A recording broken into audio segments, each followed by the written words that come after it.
Min Jaehyun, D-rank raider, professional sufferer. In a world where rank decides your worth, he's stuck at the bottom while S-ranks chase fame and sponsorships. He takes the kind of dungeons nobody respectable would touch. Not for glory, just to survive. On the complete opposite side stands Yu Sung-un, the Saintess. Untouchable, worshipped, hot MILF, national-level healer. But during one routine dungeon run, Jaehyun finds something he was never supposed to touch. Odin's Ball, hot juicy stuff. A god-tier artifact that shouldn't exist, especially not in the hands of a D-rank nobody. The second he picks it up, the rules of the world start to change. The main character immediately starts yelling, "You crazy bastard, are you telling me to be a human shield?" His friend panics and tries to calm things down. "Relax, brother. Besides, you said we needed money first." Inside his head, the MC is already suffering. Damn it. I knew something was off the moment they invited me. Nobody brings you along for a dungeon run out of kindness. We are introduced to a character. His name is Jong-woo Min. He works at the Raiders Agency, basically a job broker for raiders who aren't part of any guild. When he contacted me, I thought I finally got a decent job. Then I heard the details. Frontline duty, shield position, dungeon full of undead monsters. In simple terms, stand in front, get hit first, die first. So I ask him the obvious question. Why is this the only job available? Even kids lower rank than me are finding work easily. Jong-woo Min sighs like he's tired of explaining reality. You know how it is, brother. Even high-rank requests for warrior-class raiders are rare now. I snap back. Are you looking down on me for being a martial artist? He immediately apologizes. Geez, forgive my grave sin. Then he tells the truth. These days, magicians run the show. They kill monsters safely from far away. Warriors are slow, get injured more, and cost more in medical bills. In large-scale battles, magicians have the advantage. Warriors just take damage and pray. Things were different 10 years ago, but now, there is no real place left for warrior-class raiders. And inside my head, one thought keeps repeating. Damn it. I really should have picked magic back then. 11 years ago, everything looked different. Back then, the main character wasn't unlucky. He was gifted. His awakening test results were insane. Magic aptitude almost perfect. The kind of number people only talk about in rumors. Enough to get him into a top academy meant to train future raiders. By talent alone, his future should have been guaranteed. But there was a problem. Despite all that magic potential, he chose combat instead. Not because of pride, not because of destiny, just because at the time magic users were treated like tools, standing in the back, buffing others, dying quietly. So he picked combat, and paid for it later. Years passed. The world flipped. Magicians became the stars. Warriors became expendable. Looking back, he can't help but wonder. If he had chosen magic back then, would his life look different now? Probably, but regret doesn't change anything. A raider's growth ends early. Once that window closes, that's it. Now he's here, a low-ranked warrior scraping for work, taking jobs no one else wants. He used to be the one others envied now. He's the one being pitied. When the offer comes, he already knows the answer. Not because it's good, but because there is no alternative. Survival doesn't care about pride. You take the job or you fall behind. So he accepts, knowing full well this isn't a choice. It's necessity. And tomorrow morning, everything moves forward, whether he's ready or not. The next day, he's already standing near the dungeon entrance. Phone in hand, mood ruined. Wooman promised he'd show up. Naturally, he's nowhere to be seen. Typical. If he wasn't coming, he could have just said so. But no, let's add emotional damage on top of dungeon trauma. Honestly, a guy like Wooman shouldn't even be hanging around an agency. He's an A-rank magician, the golden child of the current meta. Meanwhile, our MC is a D-rank warrior, which is just a polite way of saying budget option. A guy like Wooman could walk into any guild he wants, yet he's wasting his time pushing paperwork. Life really said, talent distribution, complete decision-making optional. While he's spiraling internally, people around him aren't helping either. Useless bastard, someone mutters, and then like clockwork, a familiar face shows up. The tank, tall built like a fridge, and somehow still employed. They greet each other like veterans of shared suffering, because that's basically what they are. Work's been dry, jobs are dangerous, but at least they pay, which is warrior code for we're broke but desperate. Kids these days don't even want swords anymore. Everyone wants to throw fireballs from the back. Yeah, love that for them. Inside his head, the MC is screaming. Love my ass. I'm one bad paycheck away from starvation. Before they head in the tank, casually suggests drinks after the run. Soju, the universal coping mechanism. The MC immediately declines because money. The tank refuses to back down. Apparently this is his charity arc. Fine. I'll pay again. Final time. Sure. Final time. Just like last time.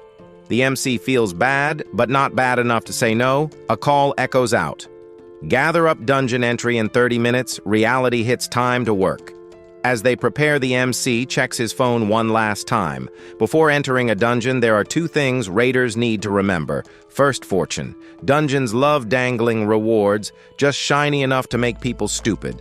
That's how guards drop. That's how people die. The second is knowing whether that fortune is real or just tragedy wearing makeup. Before he can spiral further, the tank snaps him back, still staring at your phone. What is it this time? Your girlfriend. Funny. It's not a girlfriend, it's his mom. I'll come back safely, he thinks. And then he steps inside. Inside the dungeon, everything turns loud and ugly. Monsters everywhere. Undead. Zombies. Things that definitely smell bad. The magician starts barking orders. Raise shields, hold formation. Even if it kills you, comforting fire magic erupts. Flames rain down. Monsters explode. Meanwhile, the MC does his job. Standing in front, taking hits, being the designated meat shield. If this were a restaurant, his role would be sacrificial appetizer. Still, the Magician Guild is strong. Strong enough that for once he doesn't feel like dying immediately. They take a short break. Water in hand, the tank complains about getting old regrets, missed opportunities.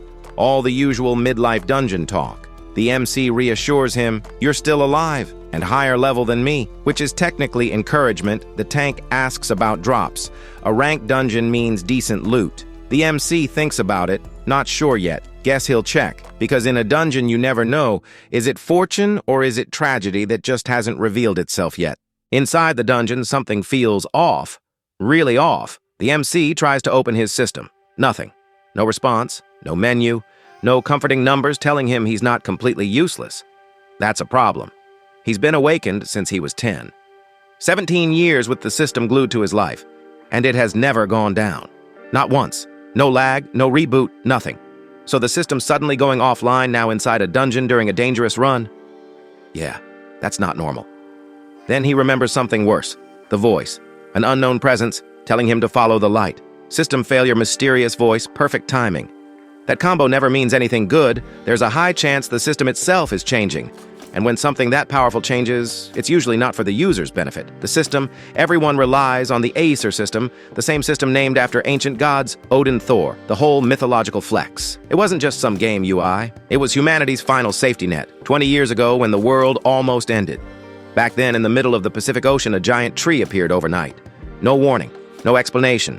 It grew for 9 days straight, blocking the sky, touching the clouds. Some people called it a blessing. Others called it the end. Turns out both were wrong. Its real name was Yggdrasil, the world tree straight out of mythology. And on the 9th day, hell opened early. Portals appeared everywhere, monsters poured out, beasts, dragons, things that were never supposed to exist. Half of humanity died fighting them. The other half died starving or rotting from disease. The world didn't lose, it collapsed. Then when despair was peaking, a miracle showed up. The first awakened, a human with power stolen straight from the gods. Monsters attacked him, and he erased them. Just like that, hope respawned, more awakened followed, raiders were born, and the system became humanity's strongest weapon. The backbone of survival, which is exactly why this moment feels terrifying if the system itself is changing. This isn't an upgrade patch, this is a rewrite. Back in the present, the MC stands frozen, because in front of him is something that should not be here. A massive door hidden inside the dungeon, a treasure gate. The kind that almost never appears, and when it does, it changes lives. At worst, whatever's inside sells for hundreds of thousands. At best, it sets you for life. If something a rank or higher is waiting behind that door, this miserable D-rank existence ends today. For the first time in a while, hope shows its face, which is exactly when the universe likes to strike, because in this world, treasure and tragedy usually come bundled together, and the MC is standing right in between. He enters the dungeon and starts praying immediately. Please, if there's a god watching, let it be a class or higher. Inside feels wrong. Too clean, too bright. A proper hall, lamps on the walls. Suspicious already. In the center, an item just waiting. So yeah, those TV stories were real. He grabs it, and the system finally wakes up. Partial recovery successful, new equipment acquired, convenient. In his hand, a circular object, an eye staring back. Of course, it's an eye. Doin's Lost Eye. Mythic rank. Mythic. The kind of item people pretend doesn't exist because coping is easier. The abilities are insane. Runes, magic breakdown, skill copying, no penalties. This isn't loot. This is cheating. S-rank items already sell for stupid money. Magic items sell for more. And this is the only mythic item in the world. With this, his trash raider life ends. No more disrespect. No more meat shield duty. No more dungeon slavery. Out of curiosity, he thinks about equipping it. Once. The system immediately screams, bound once equipped, cancel immediately. That was close. One wrong click and he'd be stuck dungeon crawling forever because his growth is capped. Past 20 levels don't move, even god items can't fix bad timing. Selling it is the plan. Disappear live peacefully. Then the system glitches again. Unexpected complication. Of course, in this world, there are only two outcomes. You walk away rich, or you don't walk away at all, and he's standing right in between. While the MC was busy looting his once-in-a-lifetime jackpot, his friend was outside doing damage control, telling the magician, "Yeah, he'll be back soon. Probably checking something, just wait a bit." Classic lie, but it works. The MC returns just in time, like nothing happened. The raid is about to start. The magician gives him the usual warning, "Don't act on your own. Hope this doesn't happen again." The MC nods obediently. "Yes, next time I'll be careful," and quietly slips back into formation, like a good little frontline sacrifice. He pats the tank on the shoulder, tells him not to be so gloomy, promises drinks tonight. Growth moment. The tank thinks if he finally matured, inside the MC exhales. For now, he got away with it, because this is a dungeon, a lawless zone. Whatever happens here, stays here. Letting anyone know about a good drop is basically asking to get stabbed. Selling the item can wait. Right now, staying unnoticed matters more. And then the dungeon answers, cracks appear overhead. At first, small, then spreading, the magician orders the raid to begin. Too late. The ceiling breaks open. Debris crashes down. People get hit. The MC is thrown back. Then the purple mist descends. Poison. The bad kind. Magicians start coughing, choking. If this keeps up, everyone dies. The MC looks for the tank, tries to warn him, but before anything can happen, a blade goes through the tank's back instantly. No fight, no last words, just gone. That's when it clicks. Explosions, poison gas, targeted kills. This isn't a monster attack, this is an execution, a dungeon contract kill, the objective wipe out the guild. Running to the entrance won't help, someone's definitely guarding it, so the only option, hide, survive, wait. The MC clenches his teeth. After finally getting a mythic item, there's no way he's dying here. Then something whistles through the air. A weapon, he dodges just in time. A familiar voice follows. "Of course you'd survive, brother." He turns, and there he is, woman smiling, telling him I said I'd come see you today, and suddenly everything makes sense. Woman finally shows his face, smiling. Like this entire dungeon massacre is just a casual meetup. Told you I'd come see you today. And in that moment, everything clicks. The poison fog, the explosions, the Meteor Guild getting wiped like disposable NPCs. Yeah, this bastard did it. MC keeps his face calm, but his brain is sprinting. So you released the poison mist, you hired assassins, you slaughtered the guild. Woman laughs. Yeah, client's request. Also, let's be honest, the Meteor Guild had it coming. They looked down on everyone. Enemies were inevitable. Dungeon assassinations are efficient. Close quarters, no witnesses, no law, clean work. MC realizes something important. This isn't a fight, it's an execution. Woman is A rank, top 2%. A walking cheat code, MC, D rank, budget warrior, human shield edition. Revenge sounds nice. Reality says no. So MC does the smartest thing possible. Plays dumb, pretends he saw nothing, but Woman doesn't let him walk away. Because this was never about the guild. The chain flies, blade attached, instant death if it lands. MC dodges by pure instinct. 1 second slower and he'd be a corpse. Why me? That question hits him. Then the memory surfaces. His father's voice. Useless fool. Why were you even born? Woman laughs again. Good guess. That's why I like you. 5 years ago, winter. Same job. Your father paid for it too. And just like that, the past snaps shut. Family betrayal unlocked. Woman attacks again. Cruel, isn't it? Goodbye, brother. And that's when the universe finally says, okay, enough. The mythic item reacts. White energy explodes outward. Reality bends. Woman panics. What is this power? This isn't normal magic. The system finally wakes up. Odin's lost eye is now bound to the user. Blank card available. Too late to cancel. Woman throws his strongest attack. MC dismantles it, literally takes it apart. Magic reduced to math. Copied. Blitz chain acquired. 6 chains materialize above MC like divine middle fingers. Woman loses it. That skill took me years. How are you using it? MC doesn't answer. Drops them. Defense spells shatter. Calculations override everything. No dodging, no escaping. One hit, then another. Woman collapses, begging. MC finishes it. Silence. The dungeon finally goes quiet. MC collapses too. Mythic item. Ultimate power, and I still almost died. What a joke.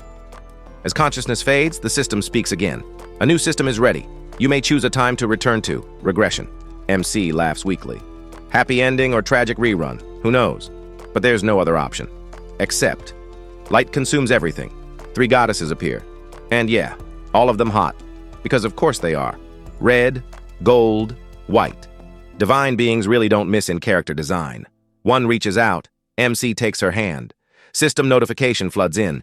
Enemy of the High Aesir. Observed by the gods. Supreme God's Eye acquired. Half Aesir is watching now. No pressure. MC wakes up in his room. In the past. Power still there. This isn't a dream. Then the door opens. His mother's voice. Alive. MC breaks. Runs. Hugs her. Cries like a kid who finally got a second chance. A dream he never wants to wake up from. But this time he won't waste it. Current date. November 15th, 2020. System casually drops the bomb. Regression successful. The MC wakes up in bed. Alive. In one piece. Mostly. System helpfully informs him that non-combat restrictions are active and 20% of his body damage has been healed, which is a polite way of saying, you were almost dead. He pants, looks around, and immediately realizes something is off. This is his old house, the one from before everything went to hell. The system throws another quest at him like this is a game tutorial. Rest well, recover your strength, 80% health restored. He exhales, then starts connecting the dots. He didn't die, he fought, he got betrayed. He touched something he absolutely should not have touched, and then the system offered him a reset button, not a rewind, a full rollback. If the system is right, this is 11 years in the past. Middle school, before Yggdrasil, before monsters, before everything broke. The system rebrands itself too. Now it's called the Nornir system. Great, new life, new system, same bullshit universe. He checks the calendar. Application day for the academy. There's a note written in his own handwriting. Go for martial arts. He stares at it, then crosses it out. No hesitation, no drama. That choice already ruined one life. He's not repeating it.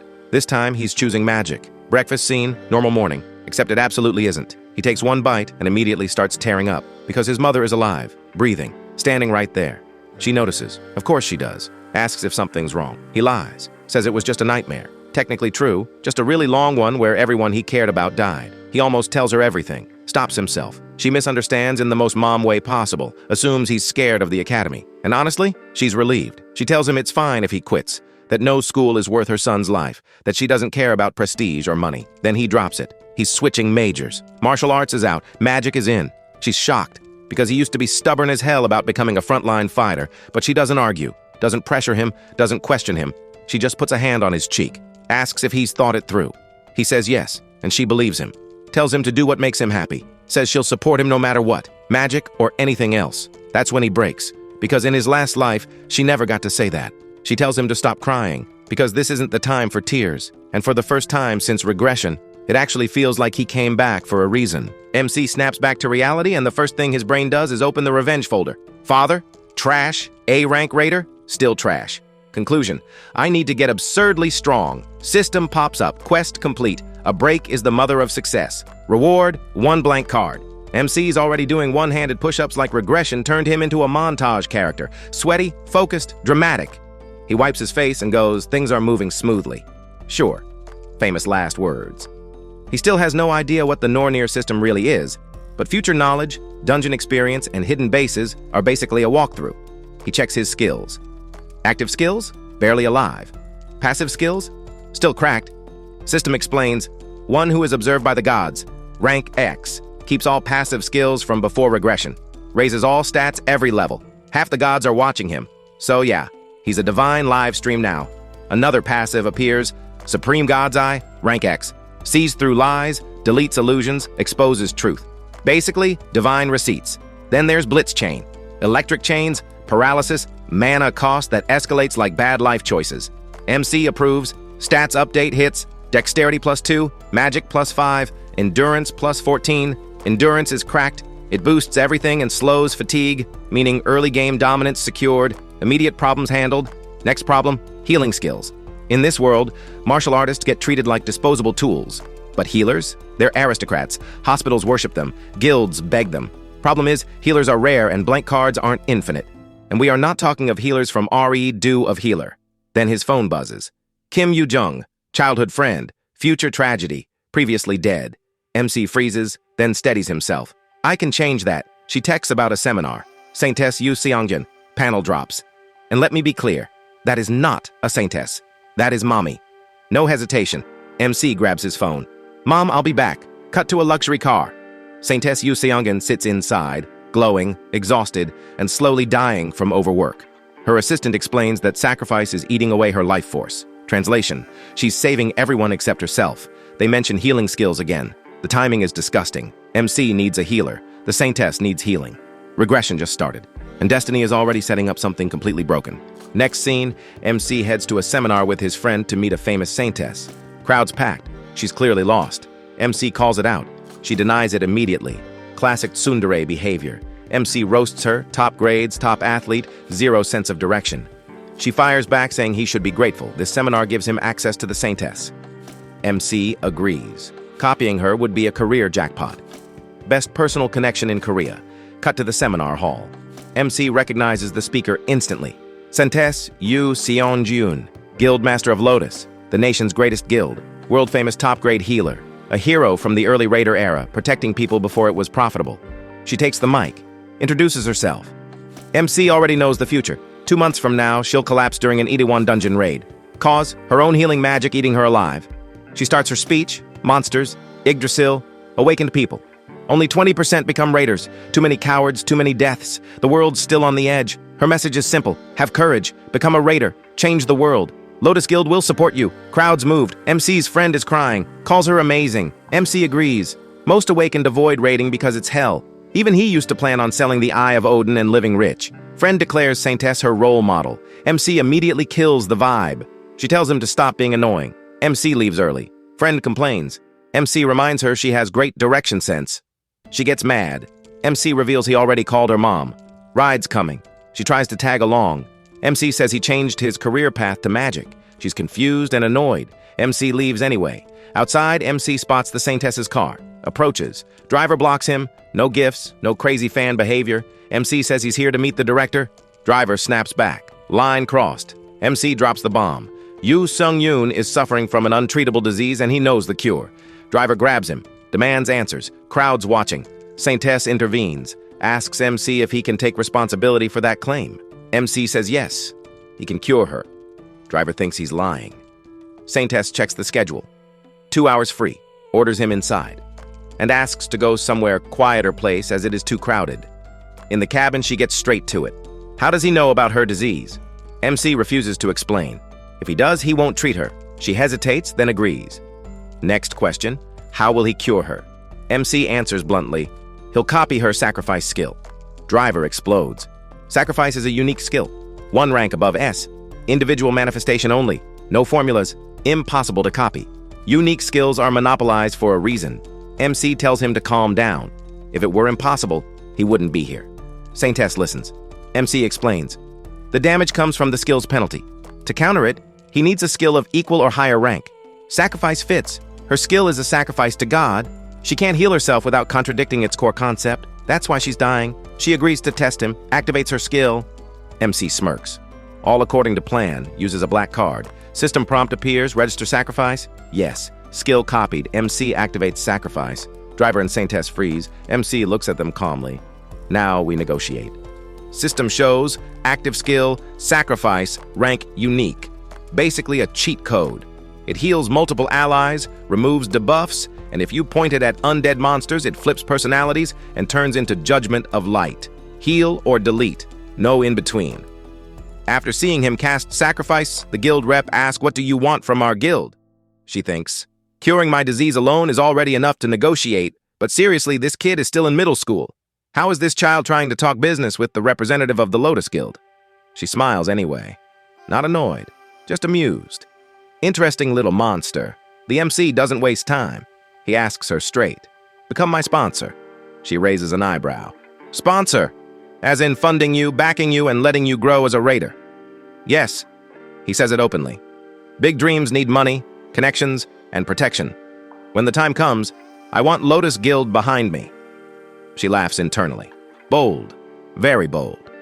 Then she agrees in principle, but adds a condition. The MC notices something immediately. She's desperate because her disease is killing her, but she's not losing composure at all. That's what a real guild representative looks like, she explains. Her disease is personal, not a Lotus Guild matter. What he's asking for isn't just her support, but the entire guild's backing. Supporting someone for no reason would be stupid. The MC accepts. Fair enough. He's confident anyway. If she doesn't get cured, she's the one losing here. Then she casually asks, smiling, "Do you already have a guild in mind?" The MC freezes. Is she scouting me right now? She is, and she explains why. First, he somehow knew about her disease. Classified information only a few people know. Proof of insane information gathering ability. Second, he perfectly copied her sacrifice skill. Copying skills shouldn't even be possible, yet here he is casually breaking the rules. Who knows how many more skills he could steal. Third, and the most important reason, he isn't nervous at all.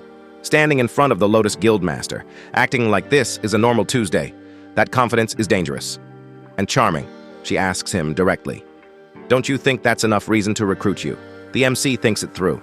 In the future, after the Saintess falls ill, the Lotus Guild collapses, but right now it's the strongest guild. Entering now means best treatment, best resources, fastest growth. A guild is necessary if he wants to rise quickly. He confirms the legality. A guild contract with a minor is allowed. She smiles and brings up rate of priority negotiations, a privilege reserved for absurd geniuses. The guild supports the trainee early, and once they mature, the guild gets first contract rights. The MC almost laughs internally. In his previous life, even trash-tier guilds rejected him. And now this. She tells him to think carefully. She'll send the contract later. The MC stops her. I'll heal you first. No rush. The future can wait. Right now, treatment comes first. The driver watching this has no idea what's happening anymore. The MC activates sacrifice. Golden light floods the room. Her body starts repairing itself. The driver panics internally. Is this actually working? Her symptoms vanish completely. She moves, stunned, then starts crying. Years of suffering, gone. She asks if he'll suffer a penalty. He says no. Blank card copy. No backlash. Just remember me when the time comes. The system confirms. Disease cured. Passive skill, first aid skyrockets. She hands him her card. Promises full support. Tells him to come anytime. Reminds him to think about the offer seriously. The MC nods, then adds one more request. Next day, he enters a low-ranked dungeon under Lotus Guild jurisdiction. He thinks to himself, Milius Academy is a battlefield of geniuses. If I want to survive there, I need to level up fast. And this time, he actually has the tools to do it. Next day, dungeon entrance. Driver hands MC a starter pack, recovery items, spare guild gear, extra wands, basically babysitting supplies. MC calmly thanks him. Driver hesitates. Even an E-rank dungeon isn't safe solo. Why go alone? MC. Because I want to. Driver sighs and hands over a warp stone, emergency exit, also an apology for yesterday, and gratitude for saving the Saintess. MC takes it and walks in like it's a grocery store. Inside, MC checks the mana. Yep, E rank, free XP, no problem. Driver yells one last time. If anything goes wrong, use the stone. MC waves back. I'll be back. Instantly, something goes wrong. System hijacks him. Transportation activated. Destination, Helheim, Field of the Dead. Yeah, so much for E rank. Cut to the Saintess. She's thinking about the kid. Even an E-rank dungeon is dangerous solo, especially for an aspiring rider with an undefined build. And yet, he insisted. She smiles. Suspicious. Enter Park Hana. She brings MC's profile. Saintess reads it. Aspiring martial artist. Then how the hell did he use magic? She checks again. Magical aptitude, 97%. She freezes. Asks if it's real. Hana confirms. No error. Saintess immediately calls the driver. Orders him to notify her the moment Min Jaehyun exits the dungeon. She wants to see his talent with her own eyes. Back to MC. He crashes into Helheim, smacks the ground, coughs, looks around, graves everywhere. Undead archers spawn instantly. Arrows fly. MC dodges barely. One grazes his face. Poison effect kicks in. Paralysis. MC clicks his tongue. Annoying. Activates sacrifice. More undead pour in. Skeletons, archers, mobs. Everything dogpiles him. MC doesn't panic. He goes feral. Magic detonates. Undead start dropping like bugs. Helheim turns into a slaughterhouse. Next scene. MC's friend. Absolutely furious. Like, I will actually kill you. Furious. She's replaying everything in her head. Him suddenly agreeing to attend the seminar. Him casually saying, let's go home. Like nothing mattered. He always walked her back. Always. So why did he leave her alone this time? And then the real nonsense, switching to magic. Magic. The guy who swore he'd train martial arts till his bones snapped, suddenly re-rolling his entire life. That doesn't happen without a reason. And whatever that reason is, it has to outweigh every drop of effort he put into his old path. Min Jaehyun is careful to a fault. Takes 10 minutes to choose food. Indecisive, cautious, slow, and now he's acting like someone flipped a switch overnight. That's not normal. She texts him. Thinly veiled concern wrapped in death threats. Hope you didn't forget. You left me alone. If you show up, I'm killing you. Cut back to MC, still stuck in hell. Enemies spawn. 4 Wraths, a skeleton archer, a Draugr. Small group, organized, cleaner than most parties. And yes, he's expected to solo them. At least he's got something. Lotus Guild's interlevel staff. Beginner tier, but forged by pros. MC finally clocks it. Helheim, the world of the dead. Norse mythology's worst vacation spot. Enemies don't stay dead. Fear stacks fast. Without divine skills, beginners get farmed. Perfect. Sacrifice reacts instantly. Against undead, it stops being healing and turns into Judgment of Light. AoE punishment. MC starts fighting and immediately forgets he's a mage. Uses the staff like a frontline rider. Bonks undead. Somehow works. Monsters drop. XP rolls in. Then the staff snaps. Fantastic. Mage fundamentals. 0. Technique non-existent. He shrugs. Results the same. Activates sacrifice again. System checks undead presence. Skill converts. Judgment of Light detonates. Everything dies. Draugr down. Wrath down. Level up triggers. Full heal kicks in at the perfect moment. MC collapses on the floor, exhausted. Notes the problem. S-rank skills aren't enough. Without mage know-how, luck will run out. Then the real issue hits. This isn't a normal dungeon. It's a field. Helheim, Field of the Dead, system error territory. That explains everything. MC considers using the warp stone. That's when the air changes. Pressure crashes down. Breathing becomes impossible. Something is coming. Something that will kill him instantly. MC stabs his thigh just to stay conscious. Goes silent. Hides. A shadow forms. Dungeon boss detected. Nightshade. Level gap. Lethal. System warning. Escape immediately. MC reaches for the warp stone. Too slow. The shadow strikes. Stone flies away. HP critical. Death locked in. Time freezes. A voice cuts through reality. No, that's not allowed. A goddess appears, powerful, dangerous, and yeah, unfairly hot. She stops the attack mid-motion and declares him her guest. Someone she personally brought here. Important. Then she looks straight at MC. So it's you, she says. The one destined to be our adversary. MC looks at her, still half dying, and thinks, who is this woman? He asks if she did this. She tilts her head and says she thought he was supposed to be the adversary, the one meant to kill him. She steps closer, grabs his chin, studies him like an object, says he's still just a kid. Build is average. Mana is decent, but nowhere near enough to face even the weaker gods. Then she asks why Loki would choose a child like him to become an adversary. MC's head spins. Blood loss? Hallucination, maybe? He wonders if this is how he dies. She smiles and says no. If he dies here, all her plans collapse. Revenge against her father, her ambition, everything ends. She says she needs to endure, no matter what. Then she admits she likes his eyes, but he's far too weak. The end is approaching fast. He has to grow stronger. Much stronger. Her hand tightens around his neck, choking him. She says hell will descend again, and she'll kill him first if needed. MC panics. What the hell is this woman? Then she stops, says he's important, so she'll give him a chance. Get stronger. Stronger than he is now. Defeat Nightshade. Do that, and she'll give him a very special gift. But time is limited. System notification hits. Main quest received. Hell's trial. She sets the condition. 2 months. Defeat Nightshade. System confirms. Hell's trial. Defeat Nightshade within the given time. Reward. Hell's gift. Remaining time. 59 days, 23 hours, 59 minutes. Failure penalty. Death. She warns him one last time. If he hasn't grown by then, she'll kill him herself. Calls him the chosen child of the Nornir. Says she'll pray for his success in war. Then she disappears. MC wakes up outside the dungeon entrance. Alive. Breathing. The driver is gone. Like he was never there. He wonders if that woman did this. There's no way she was human. He checks the quest. It's real, not a dream. He remembers her name. Hel, goddess of death. Ruler of Helheim. One of the 9 worlds. A real goddess.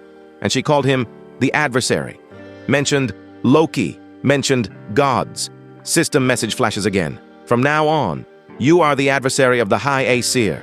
He's heard something like this before. Right after getting the Nornir system, nothing makes sense. Why he regressed. What hell wants. What being an adversary even means. But one thing is clear. If he stops getting stronger, she will kill him. 2 months to defeat Nightshade. Not easy, but at least it's a goal.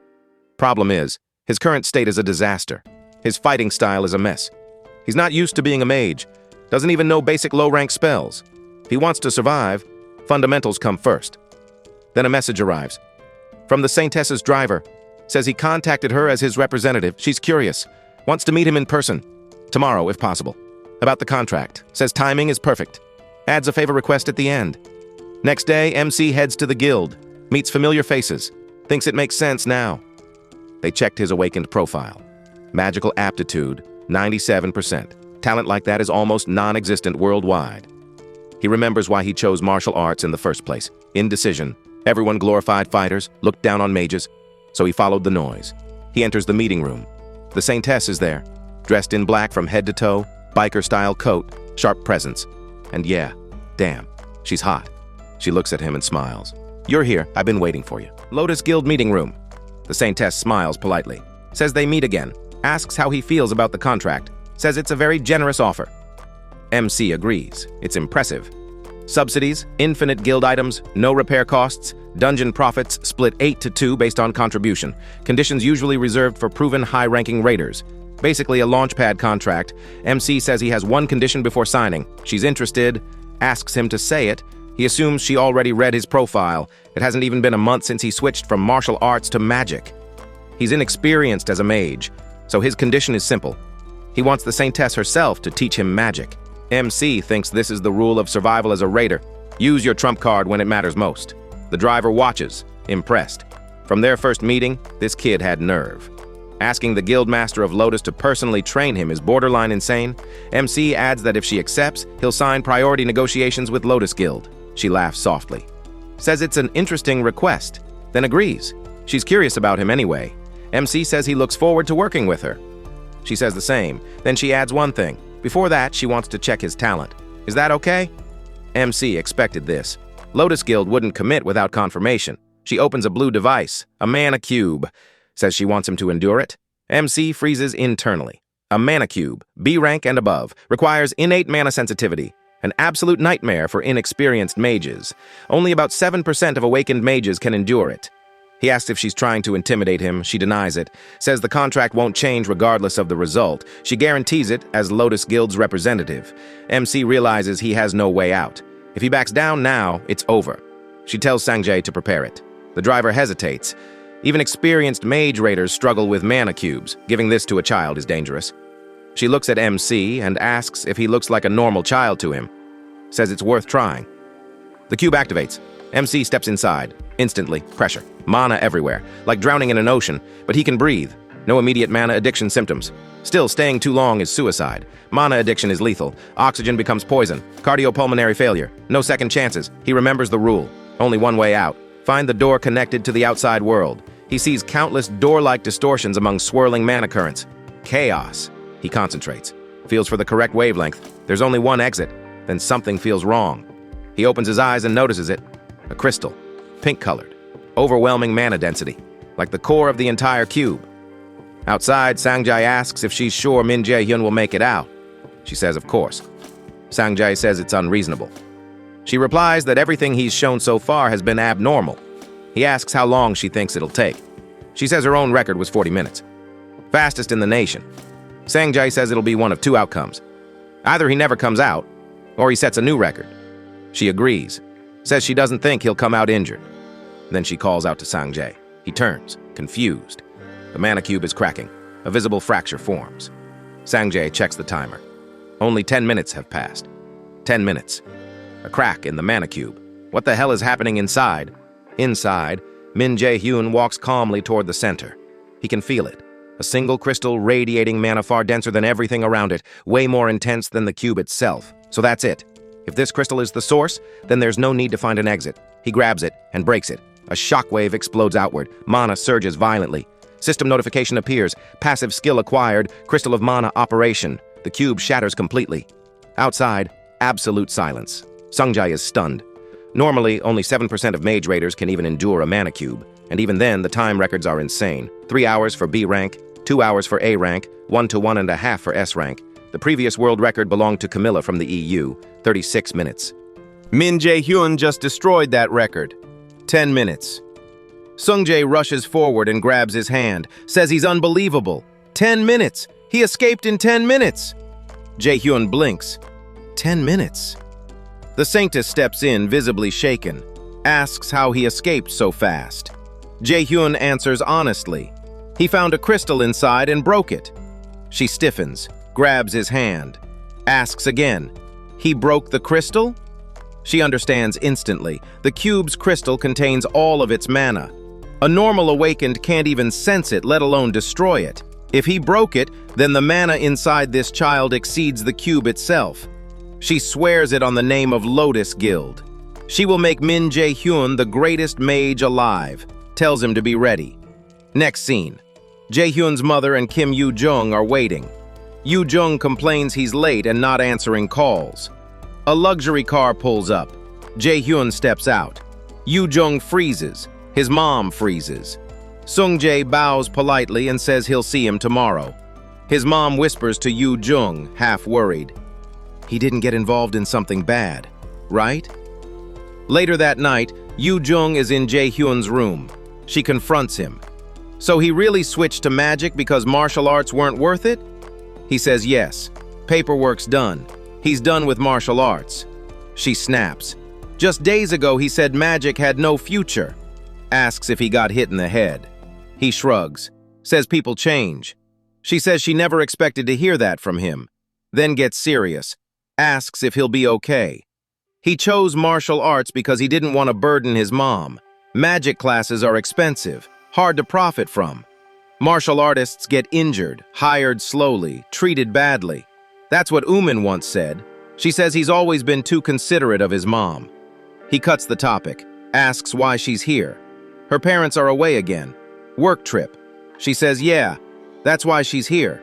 His mom told her to stay over. He asks why she prefers his tiny place over her massive house, then remembers. Yoo-jung is the only daughter of a wealthy family. Her parents deal in demon byproducts across countries, always traveling. She was alone a lot. Their families were close. She stayed over often. He suddenly says, since he's in magic class now, she should teach him magic theory. He asks what she wants in return. She hasn't thought about it. Then says, fine. He has to grant her one wish. He agrees. One wish. Valid for 1 year. After that, it expires. She complains it's cheap, but agrees. He thinks she'll forget it anyway. He teases her. Says she looks ugly when she's serious. She explodes, throws a pillow at him, says he abandoned her before. He's dead today. His mom calls them for dinner. Jaehyun thinks it doesn't feel bad at all. Scene shifts. A powerful raider finishes off a massive monster. Snake body. Clean kill. Someone praises him. Says it was an easy raid thanks to him. He thanks them calmly. It's Jaehyun's father. A guild member asks him to join Scarlet Guild. Says they'll treat him like royalty. He refuses. No guild for now. The man presses. Gets greedy. Jaehyun's father's expression turns cold. Chains of power wrap around the man. He speaks calmly. Says greed is vulgar. Very human. Then pauses. Says humans aren't the only ones like that. The air turns heavy. And the question hangs. What exactly is Min Jaehyun's father? Before the first lesson even starts, the Saintess says she wants to check his combat sense and reflexes. Simple way to do that? Sparring. Jaehyun complains she's starting way too hard on day 1. She fires back that someone who shattered a mana cube in 10 minutes doesn't get to complain. She tells him to attack first. Jaehyun finally realizes why she's dressed like this. This was planned from the start. He takes a stance. Left foot forward. Knees bent. Shoulders relaxed. Martial arts fundamentals drilled into his body. Find an opening, avoid counters, clean basics. She tells him to start. He moves in. In an instant, she catches his hand, redirects it, and tosses him back effortlessly. Jaehyun clicks his tongue. He thought he could at least land one hit, even if she's a healer. Then it hits him. This is an S-rank raider. She tells him she'll just call him Jaehyun from now on. She points out the obvious. He still hasn't shaken off his martial artist habits. A mage can't rush in like that. Low defense, close range, instant death. She asks him a question. What's the biggest difference between martial arts and magic? Jaehyun answers. Melee versus ranged combat. She agrees. A mage's role is to weaken the enemy from afar, control the battlefield, then move in only when it's safe. If he keeps charging in, he'll die fast. She says she's been holding back. Now she won't. He needs real experience as a mage. She'll attack too. Not enough to kill him. She's a healer after all. Jaehyun laughs. She tells him she knows he's still hiding things. To do it properly this time. She fires magic. Jaehyun dodges, slides sideways. She tells him it's his turn. He activates Blitz Chain and fires it. She reacts instantly. An A-rank skill, she's impressed. Then she counters with a barrage of magical arrows. Too fast. One hits him. She says a skill means nothing if it doesn't land. Jaehyun stays standing. She pauses. That alone surprises her. Even with reduced power, she didn't expect him to endure it. She fires again. Multiple arrows. Jaehyun doesn't move. He activates absolute calculation. Holy arrow destroyed. She stares. Did he just reverse calculate her spell and dismantle it on the fly? She laughs. Says he keeps surprising her. Asks how many tricks he still has. Jaehyun smiles and fires Blitz Chain again. She deflects it easily, says it's fast, and absurdly powerful for a kid who hasn't properly learned magic. Jaehyun keeps firing. Blitz Chain after Blitz Chain. No casting, no chanting. That shouldn't be possible. Casting is mandatory for inexperienced mages. Only veterans can skip it by sacrificing power. So how is he doing this? Jaehyun feels it. His mana is running low. She's a monster. She tells him the truth. He's incredibly talented, interesting, but still inexperienced. As she speaks, she flips him cleanly and slams him to the ground. Jaehyun doesn't even understand what happened. She looks down at him and says, "You thought you were going to win, didn't you?" Jaehyun hits the floor. Lesson over. The Saintess offered her hand and helped Min Jaehyun back to his feet. As he stood up, he realized he couldn't even follow her last attack with his eyes. This was the true gap between an S-rank raider and himself. While Jaehyun was processing that difference, the Saintess was already analyzing him. His melee combat instincts from training as a martial artist, his ability to cast magic without delay, and the absurd speed of his inverse calculation all stood out clearly to her. She smiled quietly. If it was this child, then maybe it really was possible. She told Jaehyun that while watching his fighting style, she had just thought of something. When he asked what it was, she smiled again and said it was an idea many people had thought about before, but no one had ever managed to make it work. A fighting style that only he could use. Jaehyun paused at those words. A fighting style only he could use. The Saintess looked at him and told him that from now on, he should call her teacher. Then with a calm smile, she congratulated him on becoming her first student. Later, Jaehyun reflected on everything when his blonde friend, Kim Yoo-jung, called him. She was talking while eating, barely pausing between bites. Jaehyun told her he was listening, but asked her to finish chewing before speaking properly. He complained that he had already bought her snacks as tuition, and she was already on her fourth one. She brushed it off and shifted to teaching him. She explained the three most important branches of magic: combat magic, buffing magic, and healing magic. While there were more categories, these three formed the foundation. The system responded immediately. His knowledge of mana magic increased, and his magic efficiency rose by 5%. Jaehyun noticed it again. Every time he achieved something meaningful, the system reacted, almost as if it was expecting his growth. Yoo-jung stared at him and said he was incredible. He had focused on martial arts all his life, yet he was learning magic in 2 days that usually took others over a month. Jaehyun asked why she was surprised, reminding her that she herself had memorized combat forms in just a few days. She told him to call her teacher. He complied, though he found it annoying. She assured him that even though she had entered the field of magic before him, it was only a matter of time before he caught up. Jaehyun replied calmly that he must be suited for magic after all. At that moment, his thoughts darkened. The image of hell briefly surfaced in his mind. He was risking his life, whether he liked it or not. Yoo-jung admitted that she had been shocked when he first chose martial arts. Even if magic wasn't profitable, it suited him far more. She said even he must have felt how strange it was. Jaehyun replied that magic was looked down upon, especially for men, which was why he had avoided it in the first place. As those thoughts lingered, a disturbing image crossed his mind. Red chains, a shadowy figure. He wondered if he had truly chosen his path by his own will, or if something else had been guiding him all along. Yoo-jung interrupted his thoughts, asking if he was preparing for the practical exam. Jaehyun replied that another teacher was helping him with practical training. She told him he was missing something, and he instinctively answered, "Yes, teacher," before realizing what he had said. The strange feeling returned for a moment, but he pushed it aside.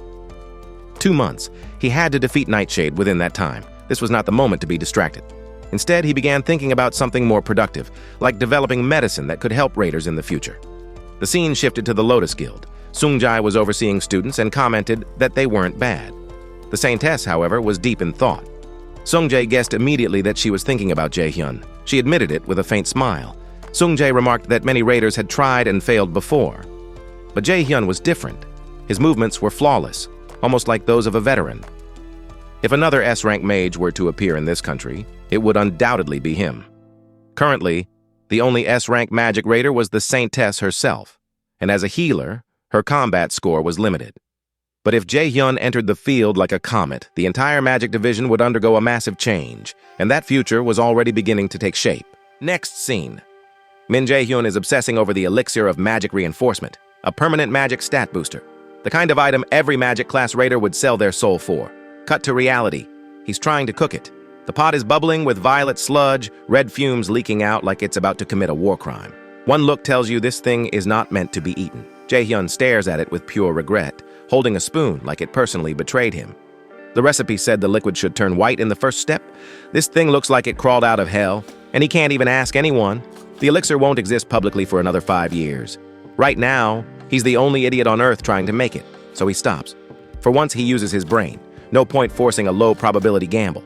The guy who eventually reveals this recipe is an alchemist, the one who actually perfected it. Even if Jae-hyun fails now, forming a connection with that man is worth way more. Destination decided. Meals Academy. Right on cue, his mother walks in and sees the kitchen disaster zone. She looks around like she's about to call the cops. Nothing's stolen, but the place looks like a dungeon raid happened indoors. She mutters that no robber would trash a kitchen and leave empty-handed. After checking everything, she just gives up. Narration kicks in. After Yggdrasil and the demon outbreak, a few monsters of humanity rose fast. One of them was Quickblade Lee Jae-shin, Korea's first S-rank raider, filling the void left by the vanished, first awakened. And now Jae-hyun needs to meet Lee Jae-shin's youngest son. Scene switch, portal station. Jae-hyun asks for a portal to Daegu. Daegu, a city so infested with demons that entering it is basically a death wish. If you're still going there, you've got exactly one reason. The operator asks if he's a Meals Academy student. He says, not yet. Perspective. Soon enough, he's standing before the academy gates. For his past self, this place was trauma incarnate. For the current Jae-hyun, it's just another checkpoint. No time to reminisce. This area isn't safe, and demons don't politely wait their turn. Lee Jae-shin's son would obviously be inside. The guy hates fighting, so the combat facilities are probably the last place he'd be. Jae-hyun walks through the halls and hears noise. A crowd. People arguing. Someone says they shouldn't interfere. Another snaps that helping a stuttering loser isn't worth it. They complain about their own grades, like that excuse is being trash humans. Jae-hyun pauses. Stuttering? He decides causing a little trouble is fine and steps in. Inside the circle, it's exactly what he expected. A group of cowards ganging up on one guy. Suddenly, a green-haired kid gets shoved and crashes into Jae-hyun. Jae-hyun catches him and helps him stand up. The kid apologizes, barely audible, then the bully turns to Jae-hyun and demands to know who he is and why he's interfering. Jae-hyun ignores him. He looks at the green-haired kid and finally smirks. Found you, Lee Jae-sang. The green-haired guy looks at Jae-hyun and asks who he is. Before Jae-hyun can answer, the bully snorts and asks if he's the stuttering guy's little brother. Says they don't look alike at all. Adds that the guy never talks about his family, so he just assumed they died to demons or something. Real classy. The bully waves it off and says they were having an important conversation. Tells Jae-hyun to stay out of it if he doesn't want to get beaten. While saying that, his hand is still on Jae-hyun's shoulder. Jae-hyun calmly removes it, then he turns to the green-haired guy and asks quietly if he can walk. The bully snaps, calls him a bastard, and grabs for Jae-hyun's collar. Says, this is the second time already, and asks if Jae-hyun is looking to die. Jae-hyun ignores him. Instead, he starts thinking. Visualization, arithmetic structure, formula, the basics of magic. He remembers Kim Yoo-jung's voice explaining fundamentals. Then he remembers the Saintess's words. Visualize light, compress it, fire it like an arrow. Jae-hyun lifts a finger. Holy arrow. The bully is blasted backward like he got hit by a truck. Everyone freezes. No chant, no casting, no warning, just impact. People start murmuring. What just happened? Did anyone even see him cast magic? That was a holy arrow. Someone mutters that maybe the bully picked the wrong target. Another says he must have been faking his strength this whole time. The bully panics. If this keeps going, his reputation is finished. He lunges at Jae-hyun in desperation. Jae-hyun dodges easily. Another memory surfaces. The Saintess again. A proper mana barrier isn't rigid. It's evenly distributed. Attacks should bounce. Mana force field activates. The bully's sword gets knocked cleanly upward like it hit an invisible wall. Jaehyun grabs his face and asks if he's stupid, then activates Holy Arrow again, point blank. The bully collapses, completely wrecked. The green-haired guy watches in silence, realizing how absurdly one-sided this was. When Jaehyun looks at him, the guy flinches. Jaehyun sighs, walks over to the fallen bully, and comments that his face looks pretty ruined. Then adds that maybe it always looked like that. He pulls out a potion and pours it straight onto the bully's face. The green-haired guy makes a face, but the wounds start healing instantly. Whoever made this potion knew what they were doing. Jaehyun turns back to the green-haired guy. "Shall we go to the nurse?" And just like that, he walks away. The green-haired guy follows Min Jaehyun down a quiet corridor near the staircase and finally says, "This definitely isn't the way to the nurse."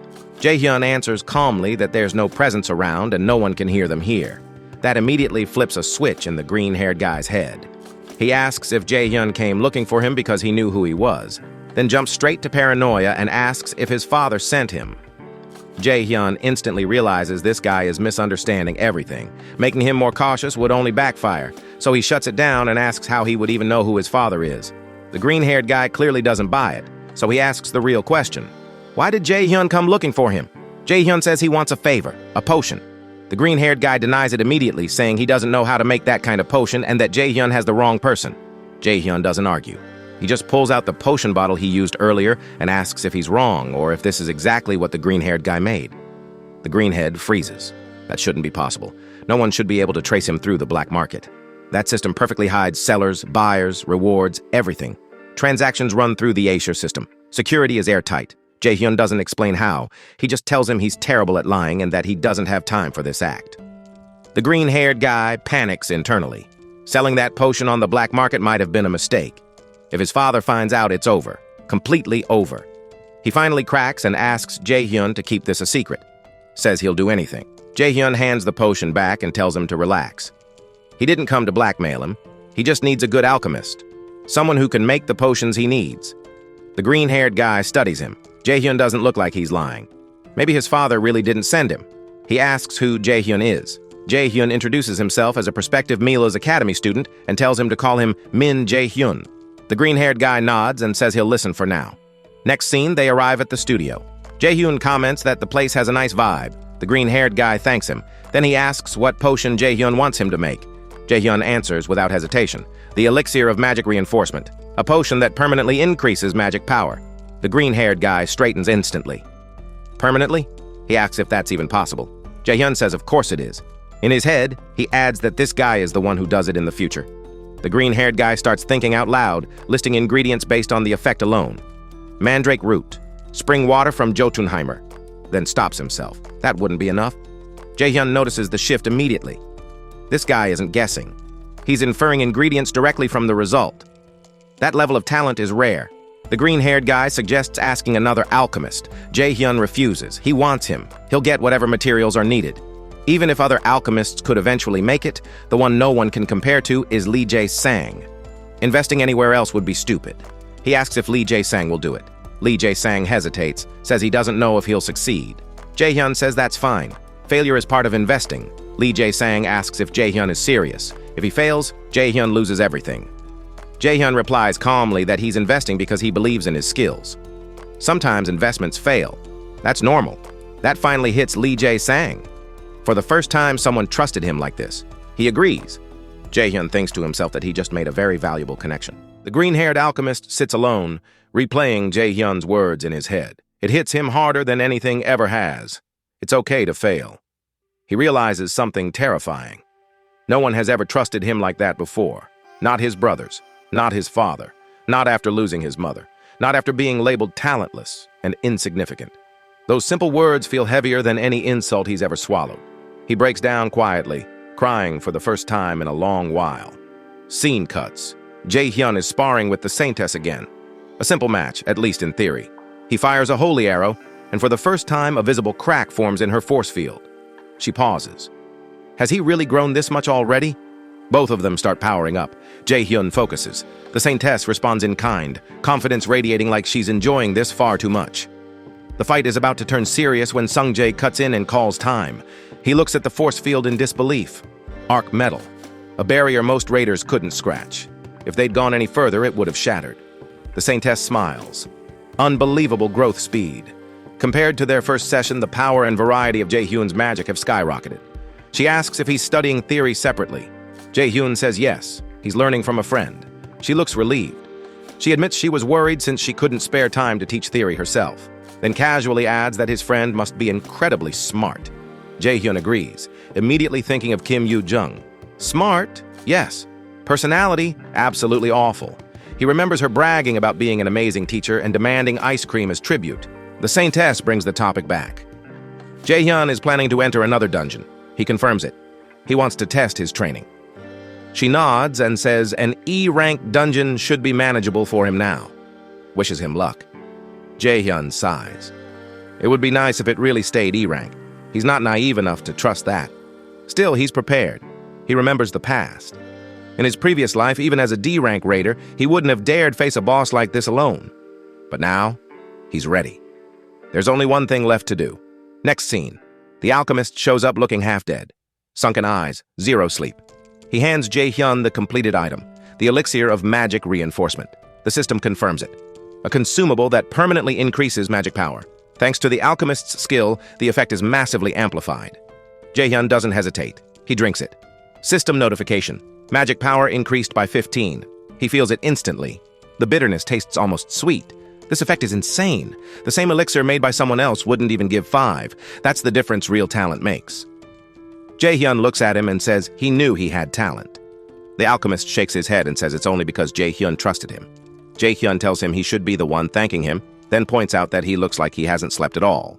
The alchemist just shrugs and tells him to contact him again if he needs anything. Jaehyun watches him leave and thinks it's finally time. Preparations complete. Tomorrow, Nightshade goes down. Elsewhere, Hel smiles. She tells her companion that she has a feeling. A very interesting guest will be arriving today. With just under 10 days on the clock, Min Jaehyun returns to the dungeon gate and gets handed a full probationary Valkyrie set, immediately unlocking a passive skill called Mana Extortion, which already sounds like the system expects him to rob corpses for a living. He enters the dungeon, and thanks to the Nornir system glued to his existence, the portal casually yeets him straight into Helheim, the land of the dead, with the system politely explaining that killing Nightshade will earn him another lovely reunion with Hell itself. He immediately gets shot at, only to block it with a magic barrier, because dying in the first 10 seconds would be embarrassing. Monsters start crawling out of the ground, and Jaehyun remembers the Saintess teaching him the so-called battle mage style, a hybrid of magic and swordplay that warriors mock as swordsmen and scholars dismiss as inefficient, mostly because it excels at absolutely nothing on paper. He fires holy arrows, smashes monsters into the dirt, and internally admits the style is awkward, weaker than pure long-range magic, and worse than a real close combat warrior. But Jun's confidence makes him believe the rules don't apply to him. Spoiler, they don't. He proceeds to dismantle the monsters anyway. Outside the dungeon, manager Sung Jae guards the entrance and senses someone approaching who definitely wasn't on the schedule, draws his sword, and nearly goes to war with a red car instead. The driver turns out to be Yeonju, an old college acquaintance who casually claims it was hard to find him, which annoys Sung Jae because she hasn't contacted him even once since graduation. She pretends this is a friendly visit while subtly probing about his job, his duties, and whether managing a dungeon means he got demoted, then escalates by asking if the rumor about the Saintess being sick is true. Sung Jae shuts it down instantly, and Yeonju smugly hints that her guild has plenty of listening ears, basically admitting to spies, which Sung Jae notes for later disposal.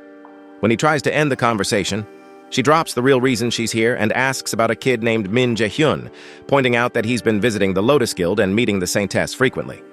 Sung Jae deflects, makes it clear she's asking questions she shouldn't, and Yeonju leaves, openly admitting she didn't expect answers and just needed to look busy enough to justify her salary. Back in Helheim, Jaehyun sits casually atop a pile of monster corpses like a man waiting for his food order, and right on cue, the dungeon boss Nightshade finally appears. Jaehyun greets it like an old acquaintance, making it very clear this fight is personal. Nightshade's body ignites in a sickly red glow and immediately lunges, forcing Jaehyun into the air where he rains holy arrows straight into its eyes and mouth, briefly destabilizing it before landing cleanly, only to realize the thing barely took damage and is now staring at him with glowing red eyes like it's offended he tried.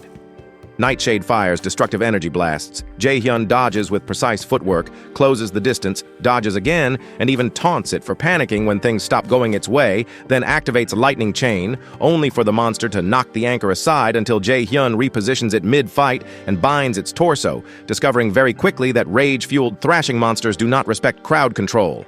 He follows up with more holy arrows straight to the eyes, finally drawing blood, but Nightshade rips itself free anyway, triggering the system to announce the worst possible news. Berserk State activated, strength and dexterity boosted by 1.5 times, followed immediately by a Stigma of Death, slapped onto Jaehyun's existence with a 10-minute sudden death timer that only disappears if the boss dies. As if to add insult, the system casually activates Absolute Calculation, leaving Jaehyun to correctly assume Hell is interfering again, which she confirms by saying nothing and letting the countdown tick. Jaehyun charges, only for Nightshade to do the most annoying possible thing and start running away, clearly planning to win by timeout, forcing Jaehyun to blast a hole through its face just to keep it close as the timer drops under 9 minutes, and the monster smiles like it's already won. Jaehyun prepares a wide area attack it can't dodge, but Nightshade locks eyes with him, breaks his concentration, inflicts a fear debuff, and lands a heavy blow that leaves him coughing blood, though still standing, as the debuff conveniently expires the moment the damage is done. With just over 7 minutes left, Jaehyun realizes the monster can't spam that control ability endlessly, and also notices its vision is compromised from earlier damage. So he activates Wind Boost to blind it completely, waits for the dust to settle, and reveals a prepared light spell instead of charging in like an idiot, mocking Nightshade for being gullible before detonating Flash Bomb. The battlefield erupts in blinding light, lightning chains surge through the explosion, and Nightshade screams as it burns, finally looking like it's actually losing. Then the undead mobs from earlier show up like unpaid extras, forcing Jaehyun to activate Sacrifice, which the system immediately converts into an attack skill and unlocks Light's Judgment, because apparently Desperation is the correct upgrade path. With under 4 minutes remaining, he rains divine light from the sky, obliterating everything as the timer drops into single digits, Jaehyun locking eyes with Nightshade's crumbling body and silently congratulating himself just before the system declares victory at 3 seconds remaining, awarding him the title of one who overcame the first trial. Watching the entire mess, Hell admits there was a reason he was chosen after all and extends her hand, inviting Jaehyun to her temple, which is never a sentence that ends well. With Nightshade dead, the Stigma of Death finally vanishes and Jaehyun gets showered with the usual post-boss dopamine hits.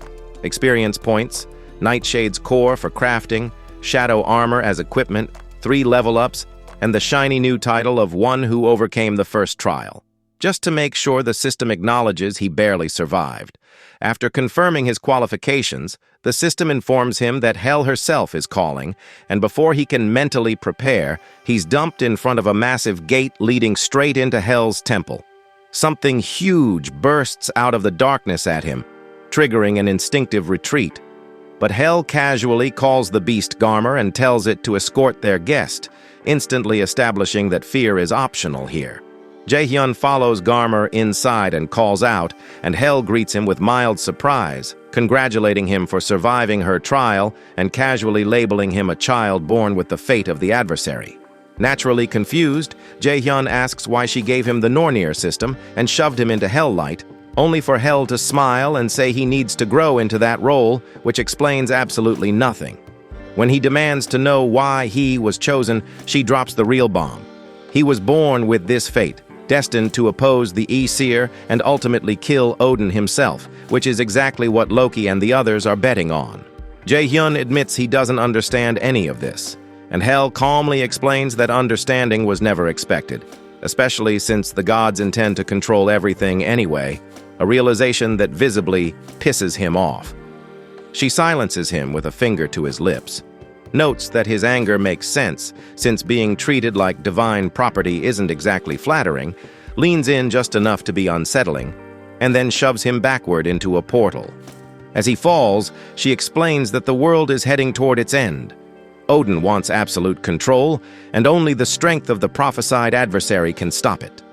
Jaehyun protests mid-fall, demanding answers like a reasonable person, but Hell just tells him to grow stronger because she's looking forward to seeing him again, which is ominous in every possible way. Crashes back into the real world, annoyed and empty-handed, only for the system to announce Hell's gift, a passive skill called Hell's Blessing that nullifies all abnormal status effects, confirming that divine trauma at least comes with benefits.